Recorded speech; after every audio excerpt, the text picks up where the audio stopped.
Muito bom dia. É possível dar início a esta segunda parte do colóquio que é consciência. Tenho o prazer de apresentar no próximo painel. A primeira oradora é a professora Adriana Silva Graça, que fará a primeira comunicação, portanto. A professora Adriana Silva Graça é professora do Departamento de Filosofia da Faculdade de Letras da Universidade de Lisboa e co-coordenadora de um grupo de investigação pertencente ao Centro de Filosofia da Universidade de Lisboa. É autora de referência em educação, publicada pela Fundação Gulbenkian, e de diversos artigos na área da filosofia da linguagem. Foi bolseira da FLAD em 2007 e é atualmente presidente da Sociedade Portuguesa de Filosofia Analítica. É um prazer tê-la aqui e bem-vinda. Bom dia a todos. Para já, agradecer a Carlos João e a Ana por me terem convidado para fazer uma apresentação neste colóquio sobre a consciência. E eu queria primeiro fazer uma palavra, digamos, introdutória, que explica a motivação de dar este título. Pode ouvir ser a consciência do Pinóquio em torno do problema do espólio, num contexto de uma discussão filosófica muito dura, digamos, e definida. Portanto, a motivação é a seguinte: vamos imaginar que o Pinóquio da história, que todos nós conhecemos e ouvimos de crianças, é um zombi filosófico, no sentido em que é funcional e comportamentalmente idêntico a um mínimo de verdade, como dizia a história, mas sem consciência. Na história, a consciência envolvida parece ser uma consciência moral, pois o Pinóquio mente sem se sentir mal com isso. Mas vamos supor que Pinóquio, o boneco de madeira, é privado de consciência fenomenológica, como se chama na filosofia da mente. Mas na história existe um grilo que é uma metáfora para a consciência do Pinóquio fora do seu corpo, ou assim o vamos entender. A questão posta no nosso título é assim equivalente à questão de saber se esta consciência fenomenal de que os zombies e Pinóquio estão privados, por definição, ou seja, o esquália, é irredutível ao universo físico, cerebral ou neuronal. Mais uma adaptação na história é então exigida para a analogia correr. O Pinóquio não pode, estritamente falando, ser um boneco de madeira, mas deve ser considerado como um duplicado molécula a molécula de um mínimo de verdade, para ser considerado por nós como um zombi filosófico. Com estas duas adaptações, a do Pinóquio não ser madeira, mas ter um corpo idêntico ao de um menino a sério, e a do Pinóquio não ter consciência, não no sentido moral do termo, mas no sentido de consciência fenomenal, podemos então olhar para o Pinóquio como sendo equivalente a este zombi. Perguntar agora se o grilo da história pode ser a consciência do Pinóquio equivale então a perguntar se a consciência fenomenal, ou seja, o esquália, pode existir independentemente do suporte neurofisiológico em que estamos habituados a vê-la instanciada em pessoas como nós. Se a resposta for não, está aberta a porta para o fisicalismo ser indicado. Se a resposta for sim, para o fisicalismo ser refutado.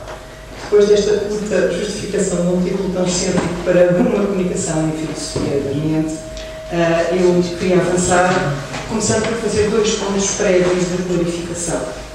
Portanto, o primeiro é em que sentido é que eu estou a entender o termo qualia, uma vez que há várias hipóteses possíveis.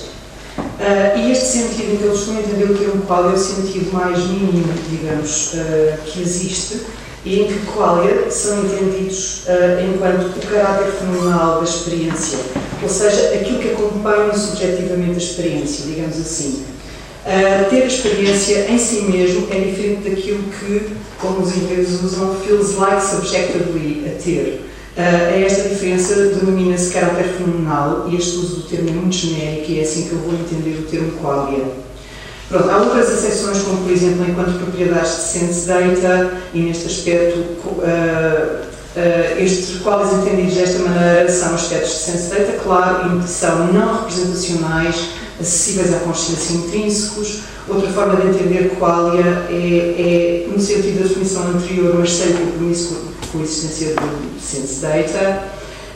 E há ainda definições mais técnicas e mais específicas do termo, como por exemplo aquela que é suposta por Thomas Nagel, Peacock ou Ned Block, em que qualia são vistos como propriedades intrínsecas não representacionais.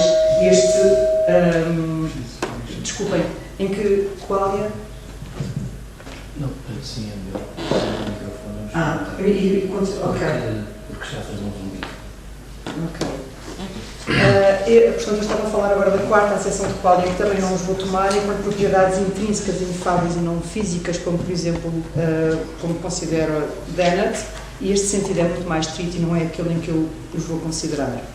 Portanto, é possível negar que existam qualia, digamos, nos três últimos sentidos, ainda assim aceitar o primeiro, que é um sentido mais vago do termo, e é neste sentido que eu vou tomar este termo.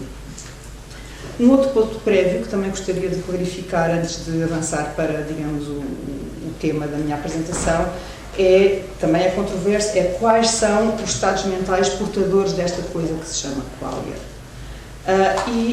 Estes estados mentais tipicamente são aqueles que correspondem a experiências perceptuais, por exemplo, ver a cor verde, ou ouvir o som de um trompete, ou saborear uma romã, cheirar o ar do mar, cheirar o ar da terra molhada, etc. Portanto, experiências perceptuais deste tipo, que são sempre acompanhadas de um ingrediente subjetivo.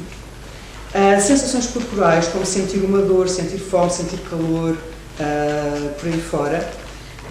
Reações passionais ou emoções, como por exemplo digamos, a emoção de estar em êxtase, ou sentir amor, ou culpa, ou inveja, ou arrependimento, e humores, como por exemplo estar deprimido, calmo, com tédio, sentir-se miserável e por aí fora. Portanto, todos estes estados mentais são estados que se supõem serem portadores de qualia. Há outros estados mentais que são disputáveis, como por exemplo aqueles que correspondem a compreender uma frase, pensar em algo, recordar algo, etc. Sobre isso eu não me vou comprometer. Portanto, os estados, no fundo, os estados mentais que são portadores de qualia são aqueles em que inequivocamente há um ingrediente subjetivo que acompanha esse estado, aquilo que, como os ingleses chamam, feels like to be in that state. Ok. Pronto, postas estas duas clarificações, a questão crucial da minha apresentação é saber se os qualia são entidades irredutíveis a outro tipo de entidades, nomeadamente em entidades físicas. Especificamente, este é um dos problemas, digamos, centrais na filosofia da mente contemporânea. Há algumas experiências de pensamento na literatura através das quais a questão é motivada. Duas têm especial relevo, sendo ambas antirreducionistas. Portanto, ambas estas experiências de pensamento que eu vou agora mencionar tendem a apontar no sentido de que qualia não são redutíveis a entidades físicas. Vamos concentrar-nos na segunda delas e abandonar a primeira, que referirei de passagem. Portanto, vou primeiro referir a primeira experiência de pensamento, que vai no sentido de demonstrar que qualia são irredutíveis ao universo físico. Mas a primeira, vou passar rapidamente, é a seguinte: é o caso da Mary, muito conhecido, um caso avançado por Jackson em 1982. A neurocientista que sabe tudo sobre o que são cores, mas vê o mundo a preto e branco, pois está por hipótese fechada num quarto onde se vê tudo a preto e branco. E se pergunta o que é ver uma cor. What is it like, por exemplo, ver a cor verde? Esta experiência de pensamento aponta para uma resposta afirmativa, intuitivamente falando, à nossa pergunta. Há um reino de propriedades subjetivas e fenomenais, aquilo que se sente de tal ou tal forma, associadas às cores, que é inacessível à Mary enquanto ela estiver fechada no quarto. Este reino não pode ser descoberto através do conhecimento sobre o que são as cores, que ela, por hipótese, também controla em absoluto. Quando a Mary sai do quarto e vê cores, faz descobertas importantes, descobre factos novos que não conhecia anteriormente, mesmo quando conhecia todos os factos fisicamente relevantes. Portanto, a hipótese desta experiência de pensamento aponta no sentido de que o conjunto de todos os factos não é esgotado pelos factos fisiológicos, neuronais ou físicos que ela, por suposição, conhece. Ora bem, o fisicalista tem dificuldade em lidar com este caso. Avança o argumento antifisicalista motivado por esta experiência de pensamento, pois alega-se se aquilo que é para alguém ter a experiência de cor é a mesma coisa do que uma certa qualidade física, então a Mary já sabia o que é ver a cor verde enquanto estava fechada no quarto. Ok, porque é que eu vou abandonar este argumento e não me vou concentrar muito no argumento? Porque eu tenho uma dificuldade aqui, que é a seguinte. Parece haver aqui uma questão que não resolvi, e a questão é a seguinte: o que Mary sabia era tudo sobre o que são cores, mas a questão está mal posta, pois o que o fisicalismo afirma é a identidade entre o estado físico neuronal, associado à percepção de uma cor, e o estado mental S, subjetivamente falando, correspondente a ver uma cor. Ou seja, o caso Mary não coloca bem o problema.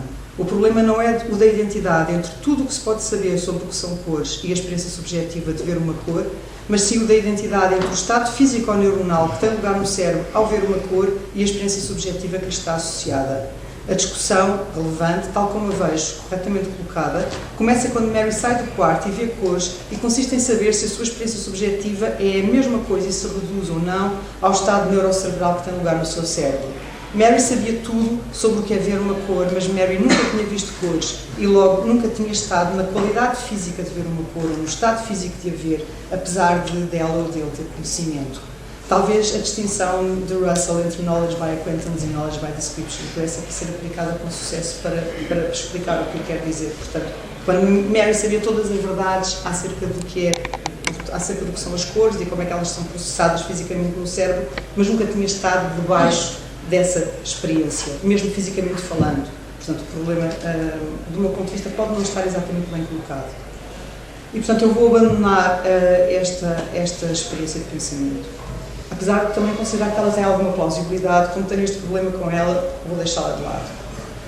Uma outra experiência de pensamento antirreducionista acerca de qualia, e uma experiência famosa também, é a dos zombies. E é aqui que me vou concentrar. Duplicado molécula a molécula de um ser humano normal, mas sem qualquer experiência fenomenal ou fenoménica, o ponto é que zombies são pelo menos imagináveis e logo corre o argumento, são metafisicamente possíveis. Atenção, não que existam os zombies, isso não está em questão para ninguém. Ninguém acha que os zombies podem existir fisicamente falando. Portanto, a existência que se está a discutir é uma existência metafísica. Está esboçado o chamado argumento a partir da concebibilidade contra o fisicalismo e a favor da irredutibilidade de qualia em entidades físicas. Com efeito, fica posto um problema para os fisicalistas. Se zombies são metafisicamente possíveis, então parece haver um argumento direto a mostrar que os estados fenomenais não são idênticos aos estados físicos objetivos.